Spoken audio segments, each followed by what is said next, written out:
I had Marshall Falk on the show. Yes. Marshall came in last Thursday. Yeah, I saw the billboard. They got it running. Yeah. Falk training Ezekiel Elliott. Yeah, said trying to make him puke is what he said. He said he couldn't, and he lost the bet with Zeke because he said trying to get him into football shape.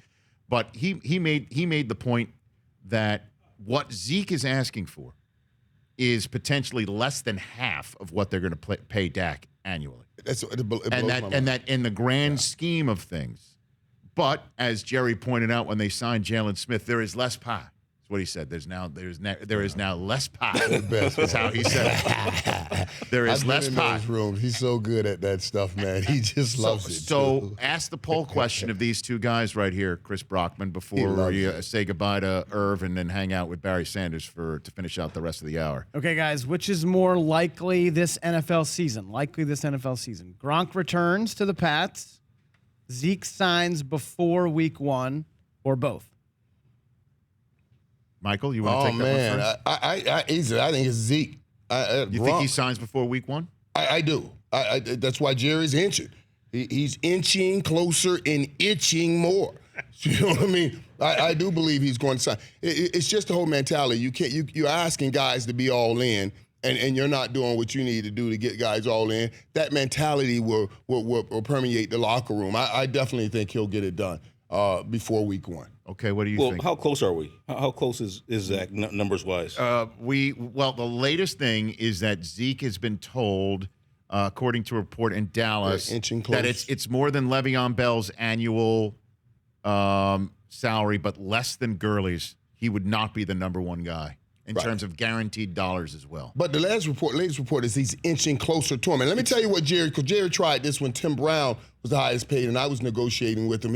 He'll try this too now. Well, Zeke, and take-home money, since they have state taxes in California, you're really the highest paid. Like, Jerry, stop, man.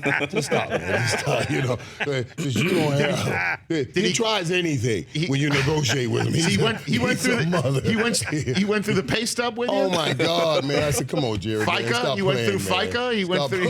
With that, man. He's also a tax accountant, it sounds like. He's a tax accountant. That's something to consider, though. Something to consider. But to answer your question, Zeke signed it. Yeah, Zeke signed it. You think Zeke signed it? Yes. Answer your question. I guarantee you he's tried. I think he'll sign. I think he signed. Do you think Gronk might come back? Today he said he would physically be able to play. You might have missed this. He said today, physically, it's just mentally he's not there, talking about how much pain he was in. It took the joy out of the game. And that's the reason why he retired on the Super Bowl. What do you think? Yeah. I don't know that he'll come back this season, but maybe next year. Okay. I would bank on next year. What do you think, Irv? Well, I think what Gronk's going to learn is that a lot of things are more fun when they're the sidekick to football. Now you don't have football, and you think all those things that were fun as a sidekick are real fun as a primary, and you just don't get the same thing. You don't even get the same crowd or the same reaction because you're no longer the tight end. So I do believe he's going to miss the game. Gronk's a fun-loving guy, and all of it comes off of the football. So I think he is going to miss it. I don't know if he can get himself back right to come back and play, but I guarantee you he'll miss the game. Well, I think about it. I think for sure you can't read any tea leaves, but he will, no doubt in my mind, be there in Gillette 2 Sundays from now when Sunday Night Football has the banner raising. He'll be part of the banner raising. I'm sure he'll be there. I'm sure the Patriots would want him there. I'm sure he wants to be with his teammates when they celebrate the title that he helped win. So he'll see that, and then he'll watch them play, and this will be the first time he maybe starts thinking about the juices flowing, and then potentially, hold on a minute, let me walk through this here.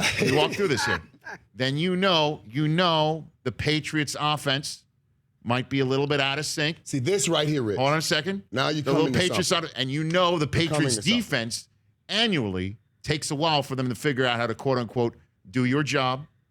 Patriots will be like 5-2, maybe 6-3, a couple of losses that you didn't expect. I'm not saying that they're out of it. I'm saying they're going to win the division, but it just won't be ready to be Super Bowl. We'll have the topic bar at the bottom of NFL Game Day morning. Yep. What's wrong with the Patriots? And right there. Is this the end? Brady, Kurt might have an XO of like, Brady just missed this throw and that throw is a little off. Normally he makes that throw, but And if that this was guy's Gronk, not there. that would have been a completion. You see where I'm know what going. I'm saying? You see where I'm going. If that was Gronk, Right? that would have been And a then completion.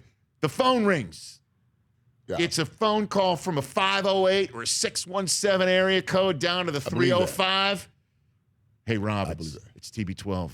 That I believe. Right there, you hit the nail on the head. Rich. That's the only way I think he comes. Yeah, but it's just so to say if they have a poor start, and Tom calls him because you know how much he loves Tom now. If they have a poor start, and Tom says, "Man, do you have anything left in you?"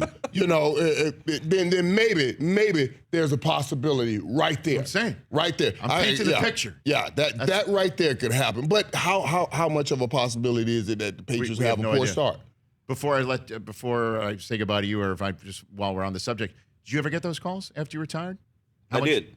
How often did you get them? From the first from the Lions, first season, from the Lions, from a lot of teams. You know, the lot of Dolphins, teams? a lot of different teams. Who called you? Walk me through it. Oh, I mean, you'd have to talk to my agent, but I know the Dolphins called. I think the Raiders called. Because I used to have a. Yeah. Obviously, the Lions called. They called pretty much every other day. But Al Davis came looking for you. Al Davis. You could say that. Yeah, you could say that. So That's there were calls. Lions call every other day. Did you ever call from your quarterback saying, "Come on back"? Like what I just painted, that picture? No? No. I had so many different quarterbacks.